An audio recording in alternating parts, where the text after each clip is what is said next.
Picture this. Vienna, late 1670s. The streets outside the Hofburg Palace are frozen and clean. The winter air is so sharp it burns the lungs. But somewhere inside that labyrinth of stone and silk, the air changes. One corridor, one door, one wing of the imperial residence feels wrong. The closer you walk toward the emperor's private rooms, the thicker the atmosphere becomes. A hot, sickly wall of odor that clings to the throat and crawls up the nose. Guards posted there do not fear assassins, they fear breathing. Behind that door, the Holy Roman Emperor Leopold I has decided that washing the body is an act of blasphemy. If you're drawn to the darker side of real history, the kind carved into chronicles and forensic evidence, consider subscribing to Rotten Ages. It helps us keep unearthing the past the way it truly was, raw, documented, and unsettling. And tell us in the comments which part of the world you're watching from. It's always striking how stories like these reach across continents and centuries. Now back to the story. Leopold was not a minor prince hiding in a forgotten wing of the palace. He was the Holy Roman Emperor, ruler of the largest Catholic power in Central Europe, a man expected to embody divine order on earth, the backbone of armies, treaties, and dynastic survival. And yet behind that sealed door, the supreme guardian of Christian Europe was choosing to live in a way no saint, no mystic, no madman had ever dared. He had always been devout, painfully so. From youth, he'd been told that God had left his imprint on every particle of creation, on dust, on earth, on skin. Over the years, that teaching twisted into something far darker. Leopold came to believe that every act of cleaning was an act of erasure. Water did not purify the body, it mutilated the divine trace. Soap was sacrilege, perfume was a lie, fresh linen was betrayal. So he gave an order, brutal in its simplicity. No water was to cross the threshold of his private rooms. No basins, no scented oils, no cloths dampened for washing. No new garments were to touch his skin. The robes he wore were to stay on him until they rotted where they lay. At first, the servants obeyed, as they always did, in silence. They had seen emperors starve themselves for Lent, flagellate their backs in secret chapels, retreat into temporary fits of piety. They assumed this too would pass. A phase, a crisis, a season of excessive devotion. It did not pass. Days became weeks. The skin beneath his clothes, never washed, began to fuse with the fabric. Sweat soaked the linen until it hardened into a greasy crust. Layers of oil, dirt, and dead cells built up like armor made of filth. The seams of his robes turned dark and shiny, stiff with bodily grease. When he moved, the cloth did not glide, it cracked. The smell came first from him, then from everything he touched. Servants noticed it when they entered with trays of food, a heavy, sour heat that settled on the tongue.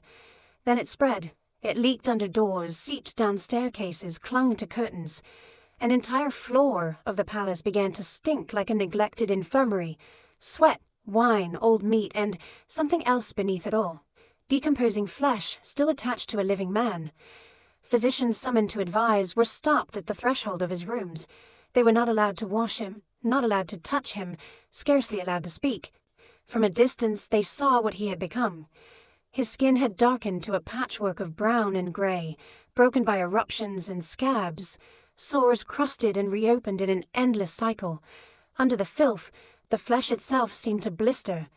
When they begged permission to treat him, to lance, to clean, to change his robes before they fused permanently to his body, he refused with cold conviction. Disease, he said, was not a punishment, it was proof of divine labor in the flesh. To scrub away infection was to interrupt God mid-sentence. Every ulcer, every rash, every crack in the skin was in his mind a sacred incision. Medicine was not healing, it was sabotage. Inside those sealed rooms, the normal rules of imperial life dissolved. Meals were no longer cleared. Leopold ordered that plates stay where they were until the food completed its journey. Meat was left to liquefy, bread to mold, fruit to collapse into dripping, sugary rot. Trays once carried away within minutes now sat for days, then weeks until they became landscapes of decay. Flies noticed. At first they gathered around the leftovers, dark clouds forming above half-eaten dishes and congealed sauces. Then they moved on to the emperor himself. They landed on his robes, his hands, his face, drawn to the constant film of sweat and open wounds.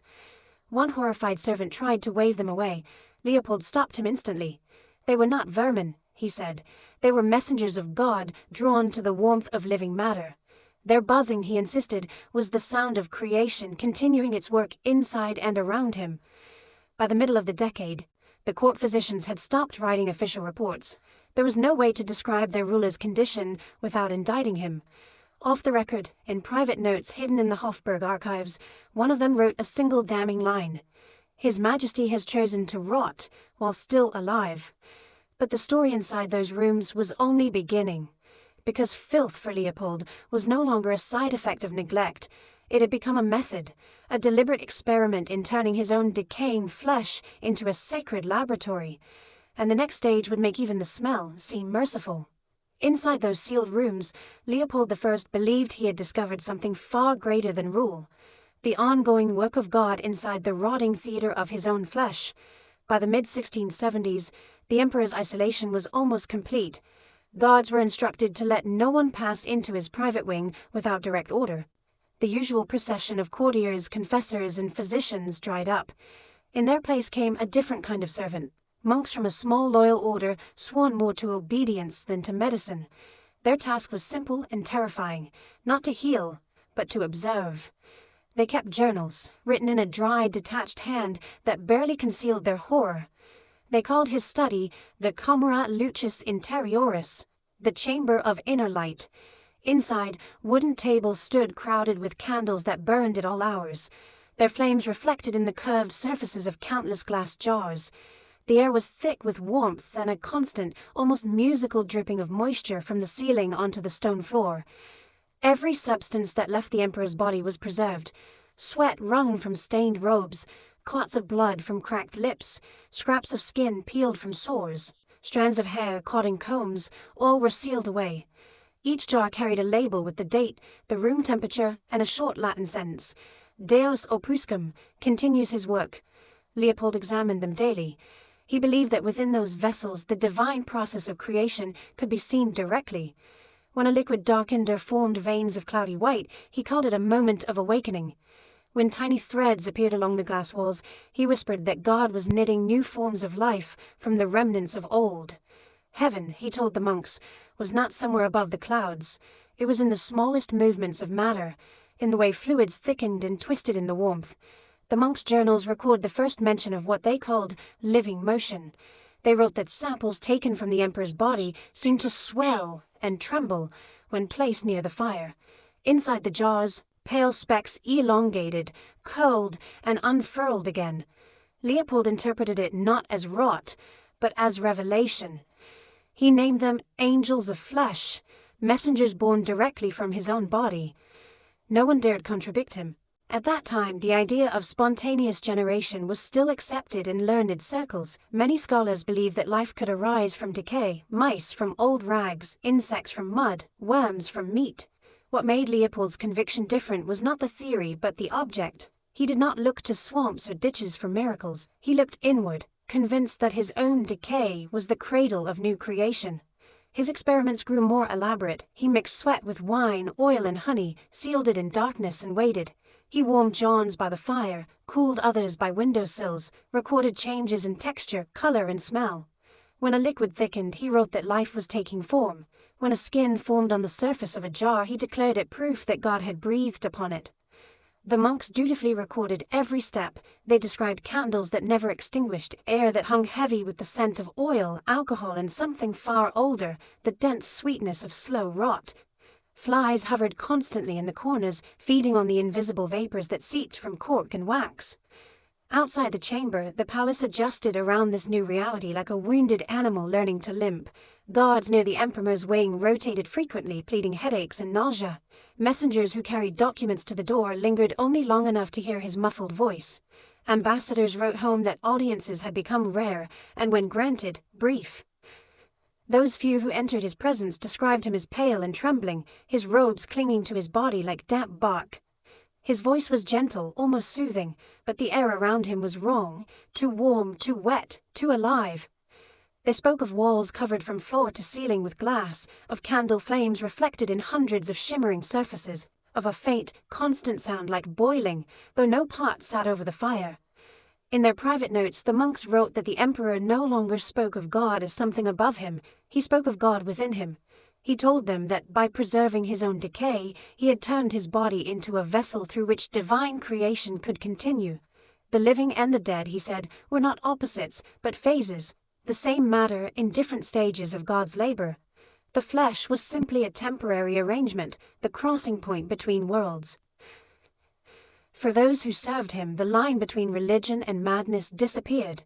They watched as their sovereign, anointed, crowned and sworn to God and empire, transformed his own body into an altar. Every drop of sweat, every flake of skin, every clot of blood became an offering. The chamber of inner light was no longer just a room. It was the inside of a mind that had decided there was no higher act of worship than to let creation devour him from within. By the late 1670s, the court no longer pretended to understand their ruler, they simply worked around him. The emperor remained in place, issuing decrees through doors and intermediaries, while the true center of power shifted quietly into councils and secretaries. Leopold, bent over his glass reliquaries, did not seem to notice. He believed he had found something greater than rule, a direct conversation with God in the language of rot, heat, and motion trapped beneath glass. By the early 1860s, Leopold I no longer resembled the man who had once appeared in coronation portraits, the sober, black-clad emperor framed by armor and crucifixes. His body had become a monument to his belief that creation and decay were the same act. The monks who remained at his side wrote of skin the color of bruised parchment, mottled with sores that never healed. His hands and neck were covered in lesions, some crusted, others weeping. The smell around him was constant, an oppressive mixture of sweat, wine, stale oil, and rotting flesh. The physicians, when finally allowed a glimpse, pleaded to treat him. He dismissed them with a tired gesture. "What you call sickness," he told them, "is only God reshaping matter." His robes were rarely changed. Cloth once woven for imperial ceremony now stuck to his skin like damp bandages. When he moved, small fragments of dried flesh and scab fell from his sleeves to the floor. During prayer, he touched the sores on his arms and described the sensation as movement beneath the surface. He believed he could feel a new life stirring inside his own tissue. The chamber around him had ceased to be a study, it was an extension of his body. Hundreds of jars stood in ordered rows on shelves that climbed the walls and flowed into adjacent rooms. Their contents varied: thin, pale fluids, thicker clots, waxy yellow masses, cloudy suspensions. Some jars emitted small streams of bubbles that rose and burst at the surface. Others showed white filaments along the glass like roots searching for soil. Leopold watched them for hours, his eyes shining in the candlelight. To him, nothing inside those jars was dead. It all pulsed with possibility. He said that the boundary between flesh and spirit had finally dissolved, that he was witnessing life being born from what others mistakenly called corruption. The air inside the rooms had become almost unbreathable. Candles burned low in their own smoke, feeding the scent of hot tallow and slow putrefaction. Condensation filmed the walls, turning stone slick to the touch. Flies no longer simply circled overhead, they swarmed in dense clouds, landing on his hands, his face, his open wounds. The monks had long since stopped trying to drive them away. Leopold called them creatures of continuation. When they settled on his skin, he smiled faintly and whispered that they were feeding the same cycle that sustained everything that lived. Reports, sent quietly to the Imperial Council, described a man in physical collapse. He could no longer walk without help. His legs were swollen and discolored. His feet bled through his slippers. He ate little bits of fruit, soaked in wine, stale bread, softened in oil. Strange mixtures, he claimed, nourished the new creation inside him. His breath had become shallow and strangely sweet. His voice trembled when he spoke, but his conviction did not. He still dictated letters, but their subject had shifted entirely. Gone were discussions of taxation, war, and succession. Instead, he spoke of divine anatomy. He described shapes he claimed to see inside the jars, rings, threads, tiny knots, and insisted they were signs that God was weaving new forms of life from the remnants of his own body. Outside his sealed world, the palace faded. Whole corridors were abandoned as servants refused to approach the upper floors. The chamber of inner light was no longer just a room, but a myth that spread among the staff, a world of flickering candles and glass sealed behind doors that never opened. At night, the sound of buzzing filled the air above it, like a second invisible ceiling. Those few attendants still loyal to him said that when they opened the door just enough to slide in fresh candles, the air that escaped was like the exhalation of some buried furnace, warm, humid, vibrating, as if the room were breathing. The monks continued to record his final teachings. They wrote that Leopold believed he had reached the border between creation and decay, the seam where death folded directly into life. Existence, he said, was not a gift, but a transaction, every death feeding another birth. When his fingers began to rot and the skin split and darkened, he said it calmly. The body returns what it has borrowed, he told them. It is only giving back its essence. To the monks, he was both a prophet and a corpse still speaking. Faith and pathology walked together in his words. He spoke of God not in terms of salvation or judgment, but of processes, heating, thickening, dissolving. Grace for him had become a physical event. By the end of the year, he no longer rose from his bed. The jars that once lined the distant shelves were moved close, arranged like an audience at his deathbed. Their contents glistened in the flicker of candlelight. Slow, viscous, occasionally stirring. He looked at them as a father looks upon his children. "My task is finished," he murmured.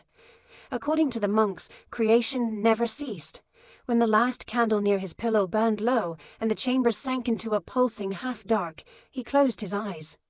The emperor of a vast empire died not in a chapel or throne room, but in a warm, damp laboratory built from his own decay. To him, it was a sanctuary. To everyone else, it was a sealed wound in the heart of the palace. When Leopold finally stopped breathing, no bells rang over Vienna. The monks who had watched his decline were ordered to remain silent. The doors of the chamber of inner light were shut and sealed.